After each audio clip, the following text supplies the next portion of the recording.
meats, then they need what's called a mechanical soft diet, or sometimes it's just called mechanically altered.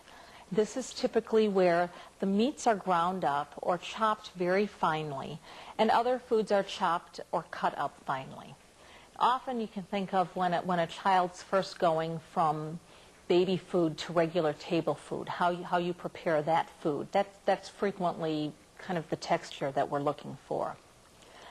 Another consistency change is altering the liquids. Frequently, thin liquids are very difficult for a person to control if their tongues are slightly paralyzed or if they've had a stroke, and the liquids need to be thickened to give them better control. Liquids can be thickened to typically 3 consistencies. Nectar consistency, which if you think of pear nectar or tomato juice, it's just a little thicker than regular food. Honey consistency, if you think of pouring honey and how slow that is, kind of like molasses. Or pudding consistency, which is very thick. And thickeners are generally commercial products. They can either be a powder or sometimes they're actually a liquid, and they're added to your liquid and you stir them up to the proper consistency. And you will be instructed either at the institution you're working at or if you're in home health. Each of the containers has specific instructions on them, so it's very easy to follow. What's important to remember is that every liquid has to be thickened. Both beverages, soups, frequently even Jell-O. If a person's favorite food item is Jell-O, it would need to be made with the thickener so that when it's in a person's mouth, it's not turning into a thin liquid consistency. And have to remember that liquids that are taken to brush someone's teeth or to take pills also have to be thickened. And often people who are on thickened liquids have to be reminded frequently, no, you can't take a drink out of the drinking fountain. You need to have that thickened first. Another type of dietary change is to alter the calories given, either by restricting the calories for weight loss or adding extra calories, trying to get some weight gain, or adding extra protein if someone has some open areas or some wounds that need to be healed. And this can become a great challenge if a client has no appetite or has a fear of eating for any reason. You have to become very creative in how you're going to get the food into them. And it can take quite a lot of energy and a lot of thought to get that food in them. Frequently, the best way is giving small amounts of food frequently. Changing the type or amount of nutrients in one's diet is another type of therapeutic diet. A person with high blood pressure or problems retaining fluid may need to have their sodium or salt restricted. If someone has diabetes, their diet is a major part of their treatment, as is anyone with renal or kidney disease. If you are to prepare food or to give food to a client who has a special diet and you do not understand what the restrictions are, you need to ask. Ask the nurse or the dietitian, or often a family member would know what the restrictions are. Don't be afraid to ask. A diabetic diet generally has specific amounts of food to be given at each meal, and the sweets and sugars are limited. If a person with diabetes doesn't eat a meal, it's important to let the nurse know because their medications are based on how much food they've eaten. If a client asks for food that are not allowed on their diet, you need to remind them of their restrictions. And if they're insistent that they want that food anyway, I don't care if I'm on a low-salt diet, I still want to eat that ham, or I want to have salt to shake on the food, let the nurse know. They do have the right to take the salt if they want it, but you really need to be encouraging them to follow the diet first. Fluids may also need to be restricted. You would then need to be responsible for measuring all the liquids the client is given and to keep a written record of how much liquid is drunk. And it's important to keep it written. You may think, oh, I'm going to remember that they had half a glass of orange juice and they had milk on their cereal for breakfast. But halfway through the day, when you've done numerous other things, you're not going to remember what each person has drunk. So it's very important to write that down.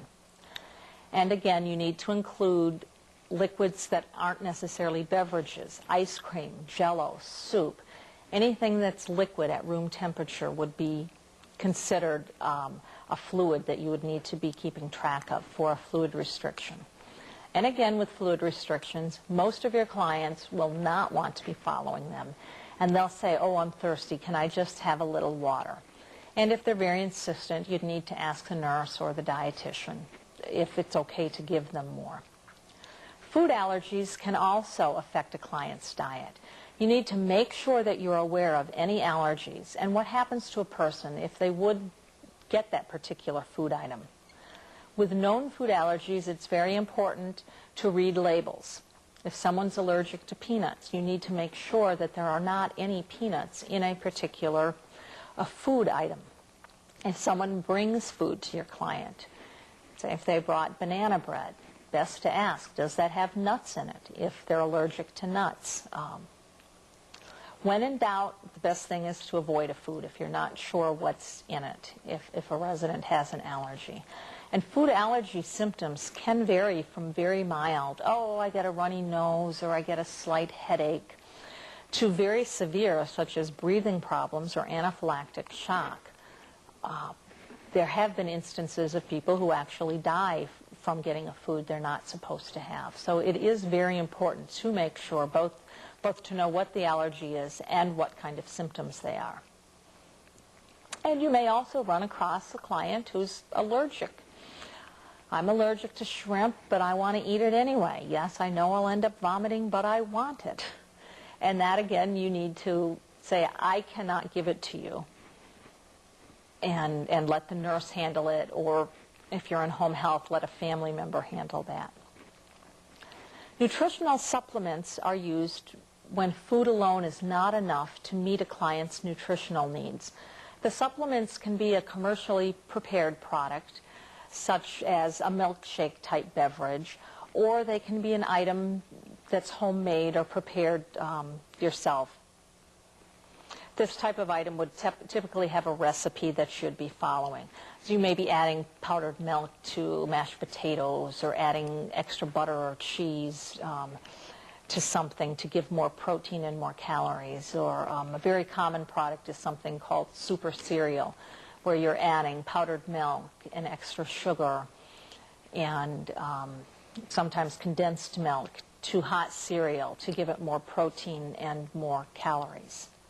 Supplements can also be provided between meals to a resident, to a client.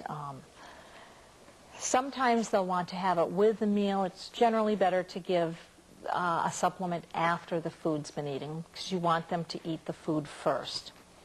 And occasionally meals may need to be supplemented with tube feedings. This will be discussed in another tape.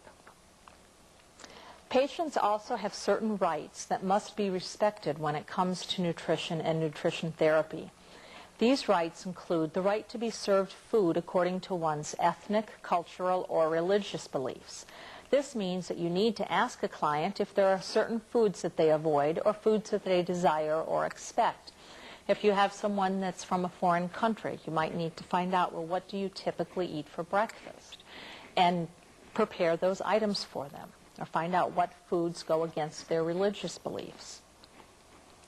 Patients also have the right to be served foods according to their personal preferences. If a client does not like peaches, offer them something different. Patients have the right to be served attractive, tasty food at correct temperatures. Patients have the right to participate in traditional holiday meals. If you work in any institution, you'll find that the menus will reflect the holidays. If you're preparing meals for a client at home, you need to ask them what they want on special days. And patients have the right to choose not to follow a recommended dietary restriction after being informed of the consequences. And it is important, though, that the client